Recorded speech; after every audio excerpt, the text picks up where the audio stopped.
ہماری بات چلے، ہمارا دور چلے، ہماری بات پر لوگ عمل کریں۔ شخصیت پرستی پر ہم عمل نہیں کرتے، شریعت پر عمل کرتے ہیں، اور شریعت کسی کے باپ کی جاگیر نہیں ہے۔ شریعت کے دائرے میں جو بھی غلط کام کرے گا وہ دنیا میں بھی ذلیل و رسوا ہوگا، مرنے کے بعد بھی ذلیل و رسوا ہوگا۔ شریعت کے دائرے میں رہ کر کے جو دین کا کام کرے گا اسے دنیا میں بھی عزت ملے گی، مرنے کے بعد بھی اسے عزت ملے گی۔ شریعت کے دائرے میں رہ کر کے جو دین کا کام کرے گا، ہر فتنے کا جواب کام ہے۔ آپ کام کیجئے، نام خود بخود ہو جائے گا، کام کیجئے، عزت خود بخود بڑھ جائے گی۔ آپ دین کا کام کرتے رہیں، آپ کا نام بھی ہوگا، آپ کی عزتیں بھی بڑھیں گی، کیونکہ رب نے فرمایا وَلِلَّهِ الْعِزَّةُ وَلِرَسُولِهِ وَلِلْمُؤْمِنِينَ۔ عزت اللہ کے لیے ہے، عزت رسول اللہ کے لیے ہے،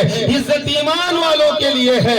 آج دنیا کے اندر ذلیل و رسوا جو ہم ہو رہے ہیں، یہ دین سے دوری کا نتیجہ ہے، خانقاہوں سے دوری کا نتیجہ ہے، مسجدوں سے دوری کا نتیجہ ہے، درگاہوں سے دوری کا نتیجہ ہے۔ وہ خانقاہیں جو جوڑنے کا کام کرتی تھی، وہ درسگاہیں جہاں سے محبت کا پیغام ملتا تھا، وہ درگاہیں جہاں سے عزت و وقار کا پیغام ملتا تھا، مگر آج تو یہ کہہ کر کے مزاروں سے لوگوں کو دور کیا جا رہا ہے۔ مزاروں پر جانے کی کیا ضرورت ہے؟ وہاں تو چرسی بیٹھے ہیں، وہاں تو معاذ اللہ بھانگ پینے والے بیٹھے ہیں۔ میں آپ سے یہ کہنا چاہوں گا کہ آپ چرسیوں کے لیے جاتے ہو کیا؟ آپ بھانگ پینے والوں کے لیے مزار پہ جاتے ہو کیا؟ آپ کو ان چرسیوں سے کیا لینا دینا ہے؟ آپ کو ان بھانگ پینے والوں سے کیا لینا دینا ہے؟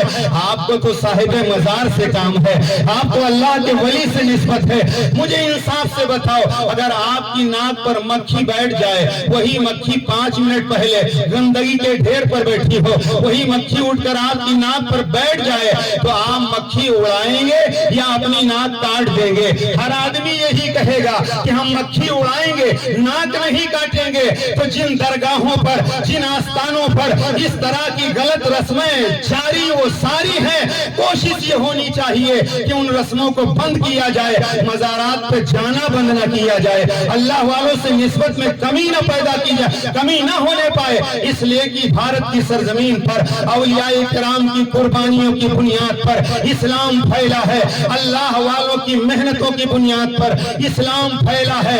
اور میں یہ نہیں کہتا کہ آپ مزاروں پر جا کر کے سجدے کرو، سجدہ تو صرف خدا کی ذات کے لیے ہے، ورنہ کسی اور کی نہ درگاہ کا طواف کیا جائے گا۔ دنیا میں اگر طواف کیا جائے گا تو اللہ کے گھر خانہ کعبہ کا طواف کیا جائے گا، سجدہ اگر کیا جائے گا تو اللہ کو کیا جائے گا، کسی مزار کو سجدہ نہیں کیا جائے گا، کسی پیڑ اور پودے کو سجدہ نہیں کیا جائے گا۔ یہی وجہ ہے ہم مزارات پر جو جاتے ہیں تو جانے کے بعد میں مزارات پر امام اہل سنت اعلیٰ حضرت نے یہ طریقہ بتایا ہے، آپ کسی بھی آستانے پر جائیں، چند قدم کے فاصلے پر کھڑے ہوں اور فاتحہ پڑھیں، واپس چلے آئیں، ہاتھ تک نہ لگائیں۔ چھومنے میں اختلاف ہے، بعض علماء کہتے ہیں مزاروں کا بوسہ لینا چاہیے، بعض علماء کہتے ہیں احتیاط یہ ہے کہ بوسہ نہ لیا جائے، لیکن جہالت کی بنیاد پر جو علماء سے دور ہیں، صوفیہ سے دور ہیں، صلحاء سے دور ہیں، مزارات پر جا کر کے وہ تھپ تھپاتے ہیں، یہ طریقہ جہالت کا طریقہ ہے، یہ طریقہ اہل سنت کا نہیں ہے۔ یہی وجہ ہے مسجد میں جب ہم آتے ہیں تو مسجد میں ہوں یا مسجد کے باہر ہوں، ہم آپ جب نماز پڑھتے ہیں، نماز کے لیے جب کھڑے ہوتے ہیں، ہمارا چہرہ قبلے کی طرف ہوتا ہے، ہمارا قبلہ ہے کعبہ شریف، ہم کہیں سے بھی نماز پڑھتے ہیں تو قبلے کی طرف رک کر کے نماز پڑھتے ہیں۔ لیکن اجمیر شریف جاتے ہیں، کلیر شریف جاتے ہیں، بابا تاج الدین کے یہاں جاتے ہیں، صابر کلیری کے یہاں جاتے ہیں، مخدوم اشرف کے یہاں جاتے ہیں، کسی بھی آستانے پر جاتے ہیں تو ہمارے جانے کا انداز یہ ہوتا ہے، ہم پائیتی کی طرف سے جاتے ہیں، سرہانے کے طرف کھڑے ہوتے ہیں۔ اب ہمارے کھڑے ہونے کا انداز یہ ہے کہ ہمارا چہرہ قبلے کی طرف نہیں ہوتا ہے، صاحب مزار کی طرف ہوتا ہے، صاحب مزار کی طرف ہوتا ہے۔ فرق سمجھو، یہیں سے یہ پتا چل گیا کہ ہم مسجد میں جاتے ہیں، نماز کے لیے کھڑے ہوتے ہیں، قبلے کی طرف چہرہ کرتے ہیں، مزار پہ جاتے ہیں تو چہرہ قبلے کی طرف نہیں کرتے، صاحب مزار کی طرف کرتے ہیں۔ اور یہ فرق دونوں، یہ فرق لوگوں کو بتاتے ہیں کہ ہم یہاں عبادت کے لیے نہیں آئے ہیں، ولی کی زیارت کے لیے آئے ہیں۔ ہم یہاں عبادت کے لیے نہیں آئے ہیں، ولی کی زیارت کے لیے آئے ہیں۔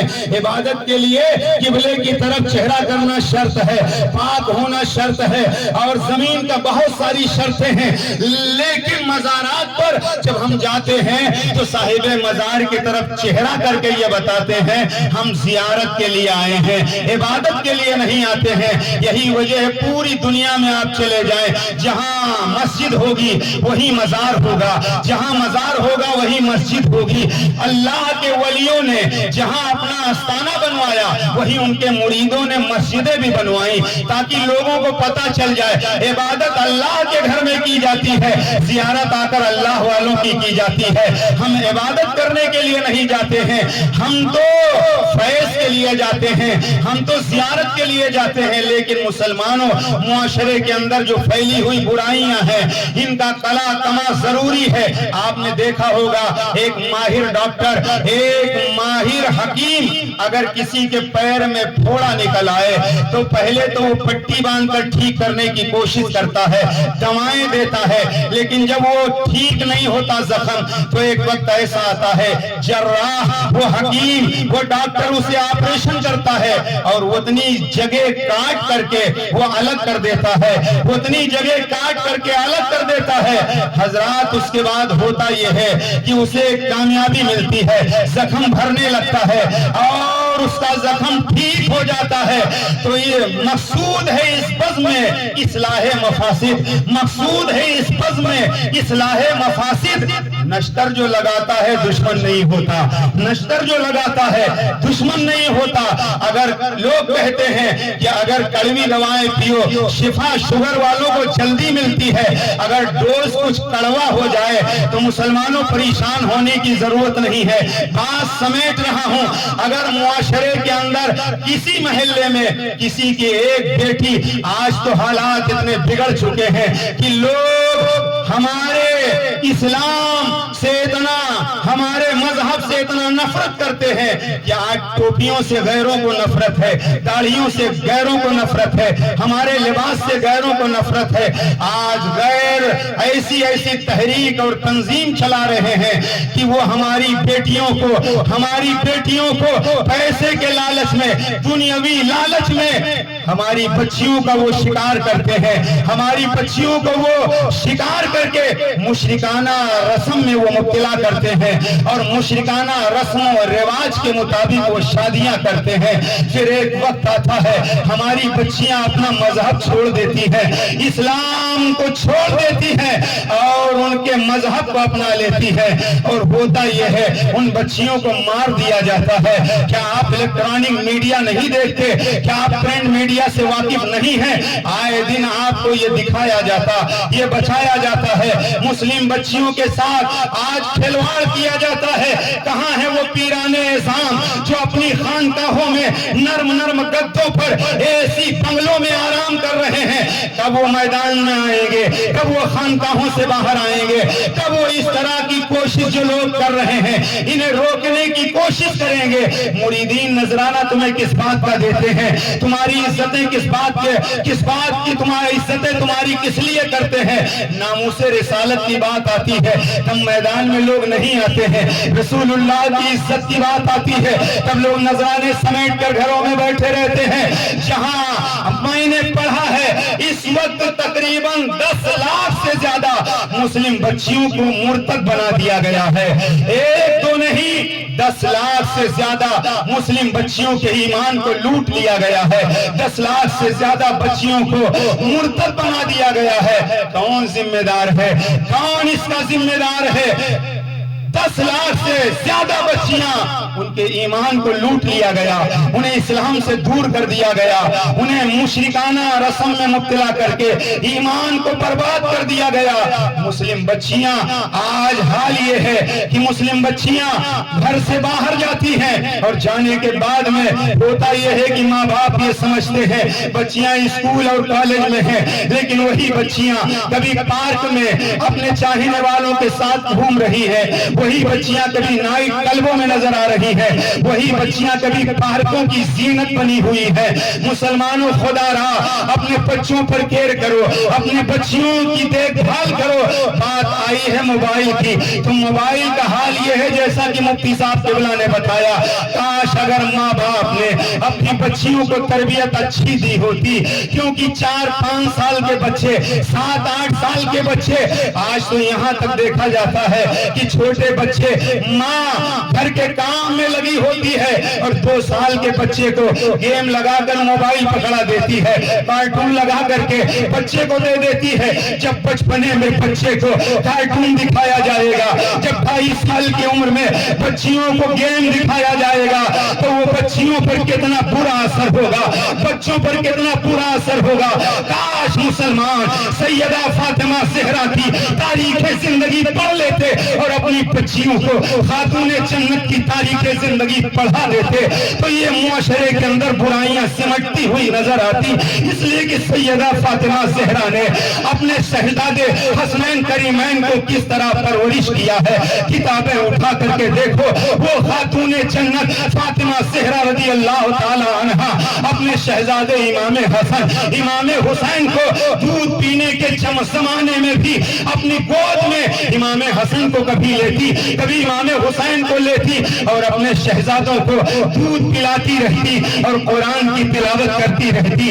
آج تو آسانی اتنی ہے، چکی پر جا کر کے گیہوں پسوا کے آپ چلے آتے، اس زمانے میں چکیاں چلا کر کے گیہوں پیس کر آٹا تیار کیا جاتا تھا۔ اللہ کے حبیب کی بیٹی فاطمہ زہرا گھر کا کام کاج بھی کرتی تھی، حسنین کریمین کو گود میں لیتی تھی، چکی چل رہی ہوتی تھی، قرآن کی تلاوت جاری رہتی تھی، حسنین کریمین کو روٹی کا لقمہ توڑ کر کھلاتی رہتی، قرآن کی تلاوت کرتی رہتی۔ مجھے بتاؤ جب سیدہ فاطمہ زہرا نے اپنے شہزادوں کو قرآن پڑھ کر کے کھانا کھلایا، قرآن پڑھ کر کے اپنے شہزادوں کو دودھ پلایا، قرآن پڑھ کر کے اپنے بچوں کی پرورش کیا، تو میدان کربلا میں حالت یہ تھی کہ جہاں تمام لوگ ایک طرف ہو گئے تھے، 22,000 کا لشکر ایک طرف، 72 یا 82 نفوس قدسیہ ایک طرف، میدان کربلا میں نہ تو بھوک کو، میدان کربلا میں نہ تو بھوک کو دیکھا، نہ تو پیاس کو دیکھا، اور دیکھا تو مذہب اسلام کو دیکھا۔ علی اکبر کو دے دیا اسلام بچ جائے، قاسم کو دے دیا اسلام بچ جائے، شیرخوار علی اصغر کو دے دیا اسلام بچ جائے، بھانجے اولو محمد کو دے دیا اسلام بچ جائے، اور اپنی جان کا نذرانہ دے دیا اسلام بچ جائے، کیونکہ ماں نے اپنے شہزادوں کی تربیت ہی اس طرح کیا تھا۔ تو دنیا نے دیکھا کہ سر تن سے جدا ہونے کے بعد بھی امام حسین کو اتنا قرآن سے لگاؤ تھا، نیزے پہ سر حسین تھا مگر قرآن کی آواز آ رہی تھی، نیزے پہ سر حسین تھا مگر حسین قرآن پڑھ رہے تھے۔ ہم بھی تو یہی کہتے ہیں، اے لوگو اپنے بچوں کو قرآن کی تعلیم دو۔ ہم بھی تو یہی کہتے ہیں، اپنے بچوں کو آپ دین کی تربیت سکھاؤ، اس لیے کہ اپنے بچوں پر غور کرو۔ آج بچیاں دوسروں کے ساتھ ساز باز کیوں کر رہی ہیں؟ اس لیے کہ بچیوں کو اچھا کپڑا نہیں مل رہا ہے، بچیوں کو ضروریات زندگی کے سامان گھر والے فراہم نہیں کر رہے ہیں۔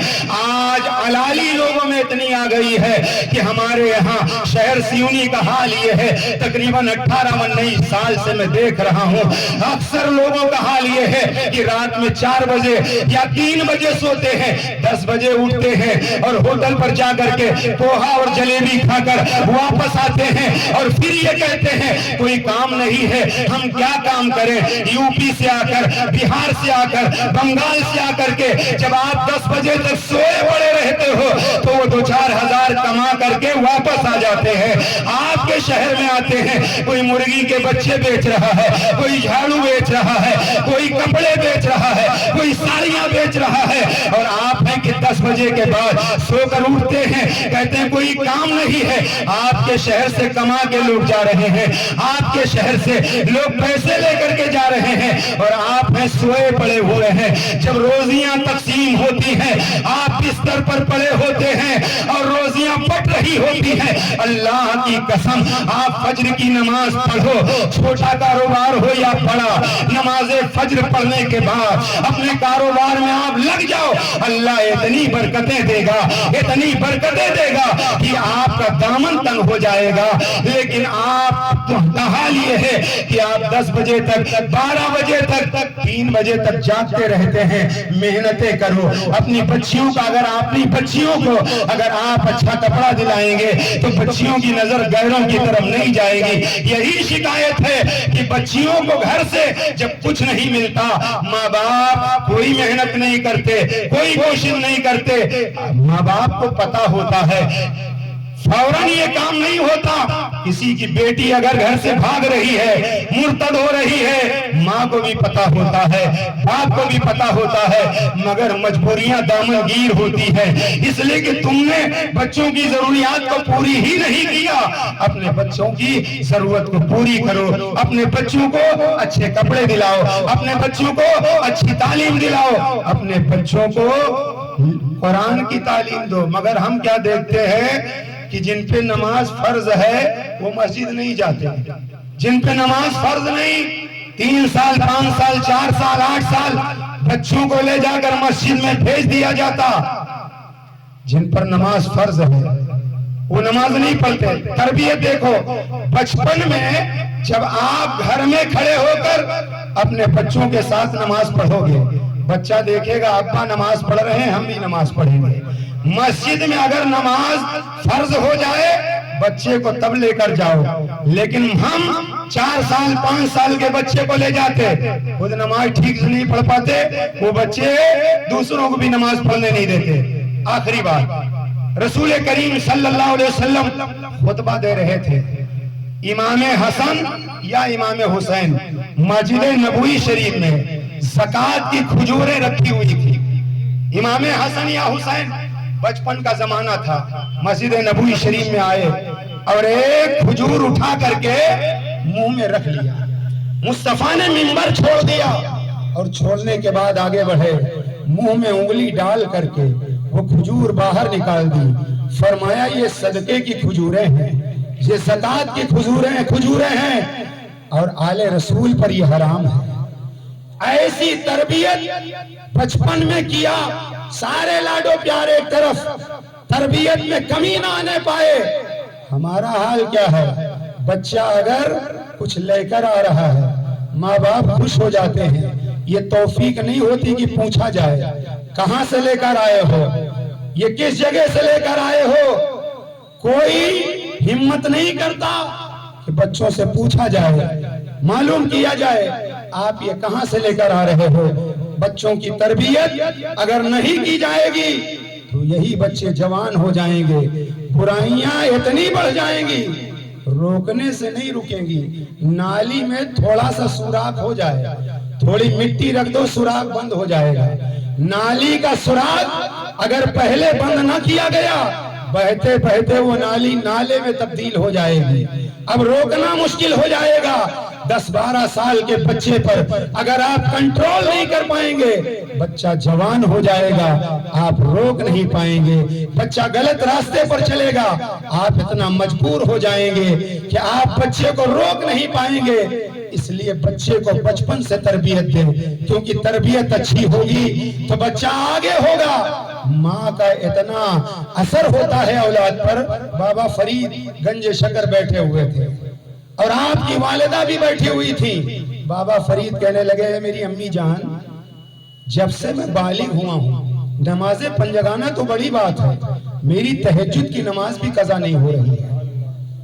تو ماں نے کہا, بیٹا فرید اس میں تمہارا کوئی کمال نہیں. بابا فرید کہنے لگے, میری ماں, محنت میں کر رہا ہوں, ایک پیر پر کھڑے ہو کر رات بھر قرآن میں پڑھ رہا ہوں, تبلیغ میں کر رہا ہوں, محنتیں میں کر رہا ہوں, میرا کمال کیوں نہیں. تو بابا فرید کی ماں نے کہا تھا, میرے لال تمہارا کمال نہیں. کہا میری ماں کیوں؟ فرمایا اے فرید اگر باوضو تمہیں دودھ نہ پلایا ہوتا، اگر میں نے باوضو تمہیں دودھ نہ پلایا ہوتا تو آج یہ تبدیلی تمہارے اندر نظر نہ آتی. مائیں جب اپنے بچوں کو باوضو ہو کر قرآن کی تلاوت سنا کر دودھ پلا کر کے پرورش کرتی تھی تو کسی کا بیٹا سلطان صلاح الدین ایوبی بن کر نظر آتا تھا، کسی کا بیٹا محمد بن قاسم بن کر نظر آتا تھا، کسی کا بیٹا خالد بن ولید بن کر نظر آتا تھا. جب ماؤں نے سیریل دیکھ کر، جب ماؤں نے گندی تصویریں دیکھ کر بچے کی پرورش کیا تو بچہ کبھی ماں کو گھر سے نکال رہا ہے، بچہ کبھی باپ کو گھر سے نکال رہا ہے. نہ ماں کا احترام سمجھ رہا ہے، نہ باپ کا احترام سمجھ رہا ہے، نہ عالموں کا احترام سمجھ رہا ہے اور نہ پیروں کا احترام سمجھ رہا ہے. لہذا ضرورت اس بات کی ہے کہ معاشرے کے اندر اس طرح کے بیانات ہوں جس کو سن کر لوگ عمل کرنے کی کوشش کریں. پوری تفصیل اس بینر میں موجود ہے. اللہ عمر دراز کرے، اللہ عمر دراز کرے. عالی جناب محمد سلیمان قادری کی اب پورے شہر کو یہ معلوم ہے. کچھ لوگوں کو یہ پریشانی ہو جاتی نام کیوں لیا جاتا؟ جو بھی دین کا کام کرے گا نام لیا جائے گا. اب پورے شہر کو میرا مزاج معلوم ہے، چاہے وہ سلیمان قادری صاحب ہو یا کوئی اور ہو، میری نظر کبھی کسی کے نظرانے پر نہیں ہوتی. پورے شہر کو پتا ہے میں ڈنکے کی چوٹ پر اگر شریعت کے خلاف کسی کو دیکھتا ہوں، چاہے مسجد کا صدر ہو، محلے کا مالدار ہو، شہر کا زمیندار ہو، میں کبھی اس کا لحاظ نہیں کرتا. کیونکہ میں جانتا ہوں نہ میرا تعویذ دعا کا دھندا ہے، نہ میرا ٹیوشن گھر گھر جا کر کے پڑھانے کا کام ہے. میرا کام حق بیان کرنے کا ہے. ممبر ہو تب حق بیانی، اسٹیج ہو تب حق بیانی، اور حق بیان کرنا نہایت ضروری ہے. پوری تفصیل مفتی صاحب قبلہ فرما رہے تھے نا کہ محلے میں اگر بچہ کمزور ہے مالی حیثیت سے، یہ فاؤنڈیشن انشاءاللہ اگر کوئی مسلمان کا بچہ پڑھنا چاہتا ہے اور مالی امداد اس کے پاس نہیں ہے، یہ فاؤنڈیشن انشاءاللہ مالی امداد کرے گا. کوئی بچی غریب ہے، شادی کا اہتمام نہیں ہے، غریب نواز فاؤنڈیشن کے بینر تلے ان غریب بچیوں کی شادیاں بھی ہوں گی. جیسا کہ 14 جون کو بس اسٹینڈ کے میدان میں 5 جوڑوں کی شادیاں الحمدللہ شان و شوکت کے ساتھ 5 جوڑوں کا نکاح کرایا گیا اور جہیز بھی انہیں دیا گیا، کنز الایمان بھی دیا گیا. ابھی یہ اعلان مفتی صاحب کے بلا کریں گے. ہندی میری کمزور ہے، ہندی میری کمزور ہے، لیکن الحمدللہ ایمان میرا کمزور نہیں ہے. تو یہ فاؤنڈیشن کے تحت بہت لمبا بینر ہے، مفتی صاحب قبلہ پڑھ کر سنائیں گے اور میں بات یہیں پر ختم کر رہا ہوں. انشاءاللہ ہر جمعے کو آپ کوشش کریں الگ الگ عنوان پہ. انشاءاللہ آنے والا جو جمعہ ہوگا وہاں میرا عنوان رہے گا شراب کی تباہ کاریاں. شراب کی تباہ کاریاں مفتی صاحب کا بھی عنوان کچھ رہے گا، انشاءاللہ اعلان کر دیا جائے گا. تو انشاءاللہ جیسے بھی حالات رہے بات یہیں پر ختم کر رہا ہوں. آج ٹائم زیادہ لے لیا گیا ہے، آدھا گھنٹہ مفتی صاحب کا خطاب ہوا، لگ بھگ آدھا گھنٹہ میرا، لیکن آئندہ انشاءاللہ ٹائم زیادہ نہیں.